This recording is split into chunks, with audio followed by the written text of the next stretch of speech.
Oh, it's lit. It's lit. Richard, you ready? Oh, let's fuck this shit up. Yo, you already know what it is. TUT The Pod, we live. Got the legend in the building. If you don't know, now you motherfucking know. Mr. Mcdaniels himself. It's your boy Suave God. I'm here with my motherfucking brother. You already know. So before we go any further, you know what I'm saying, the first question, what's one of your most, I guess, memorable moments, and of course, video music box, we gotta keep it simple. One of the most memorable moments. I mean, something that you didn't expect, you know what I mean? Or just a crazy moment. You was like, hold the fuck on, what? What just happened? Please. Well, you know what? I remember one time we was in Brooklyn on Fulton Street, right? And my man, you know, back in the day, Big Daddy Kane and them, you know what I mean? Oh. And my man Puff had told me about his artist he had, Notorious B.I.G. This nigga was right in the front. He was a fan. I ain't even heard his records yet. He's a fan, just like this, studying the old school cats like that. That's how Big was, you know? And I remember saying to myself, this dude right here, he's not even out yet. I didn't know how big he was gonna be. Right. Later on, I go back and look at the footage and I'm like, I forgot Biggie was at that show and shit. And so, you wanna be an artist and you wanna be legendary and shit, you know, you gotta study shit, you know, and then do your own thing, so, yeah. That's real, and you know, just being from the time frame that you from, that's, of course, Big, you know, that's like back pocket for you. For us, that's a legend. For you, you got to see the man work. You got to see it in action. So I can only imagine that feeling, you know what I'm saying? I'm going to toss it to my co-host, Richie, over here and see if he got a question for Mr. McDaniels. It's the top 5 rappers of all time, man. We getting straight There you go. to it. I'm old school, I'm old. So I'm gonna go with Rakim, Okay. Kane, Buster. Ooh, Buster. That's a OG move. That's a first. Go ahead. I like that. I switch it up sometime. Did I say Big? I didn't say Big yet. Nah, you didn't say I say Big. Big and Pac. I'll leave it like that. That's all right. Strong 5.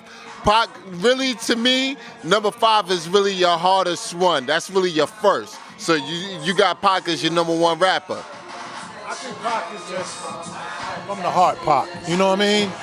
From the heart. Really cared about our community. Not just saying that the other guys didn't. Right. But really, you know, just from me knowing him, like he would sit right here with us right now and just be regular with us. And go across the street and do something. Yo, I'll be right back. Yo, tell you, yo, come with me to the store. He don't even know you. But you know what I mean? That's how Pac. That's Pac. Right. That's right. What about Cool G Rap? Oh. You ain't put Cool G. It was, you know, I had Kane in there, so I had to make a choice. Yeah. Got Kane. You got Rakim in there. I like that. Well, you know why? Because Rakim, to me, I'll tell you a Rakim story, right? First time I heard the first single we made, My Melody. I was walking to this girl house. I was in Queens, Baisley Projects, right? Anybody know Baisley Project in the 80s? It's a problem. So I'm trying to walk through quick because I could see the thugs. The wolves is over there. Right. You're going to see one of their girls. So I'm like this, like, but back then people used to have their radio outside their window. And bouncing off the walls, I'm hearing, this is Rakim joint. I'm like, what the fuck is that? So, dip in the building. She lived on the first floor. Great. My mom. Open the door. I said, yo, turn on the radio. She's like, you gonna wake up my mother? I said, I just need to hear it. Turn on the radio real quick. Because I wanted to hear no more Project females, right? Turn on the radio. So she turned the radio. I'm like, got my head next to the speaker, like, I'm waiting for them to say Mr. Magic was on. Now I'm waiting for them to say the name of the artist, and he never said, but I kept hearing this, My Melody, this, you know, I'm like, all right. So the next day, for like 4 or 5 days, I'm looking for the vinyl. Back then it was vinyl. I'm looking for it. Finally, I caught it. So he changed the game. He stopped me in my. If an artist can stop you in your tracks, that's a big deal. So let me ask you this: do you think Dr. Dre is an overrated producer? No, he's official. No, He's official? Well, I mean, what he puts out is official. I don't know the process and how it gets to that point, but other people might say, oh, he didn't do it. He puts it out, it's all good with me.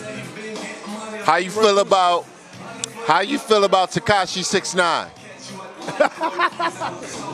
Gotta definitely ask Look, about let me that. tell you. You know what? Tekashi 6ix9ine had did something so incredible with his career. Right. He changed the game. Another one, right? And then he fucked it up, you know? And you know what? There's young people out here for that generation that's into him that are not gonna care. And they're gonna still love Tekashi 6ix9ine. And that's gonna be it, you know? But he had did so much. You think, fuck that. We know we gonna go by the rules back in the 90s. Oh, no, they... But do you think right now, as you speak right now, when that kid get out of jail, you think he's gonna get even more bigger? Whew. He might. I hope not, but he might. I think he's gonna be dead. Think so? I believe it. I know. So look, you already know what it is, man. It's TUT the Pod. Shout out to my brother Richie HNIC, man. We got the legend, Mr. Ralph McDaniels in the motherfucking building, man. Listen, what more can we say? You could bite the style, but you might break your teeth, you bitch ass niggas. Pay attention, man. We out of here. Nah, thank you, man.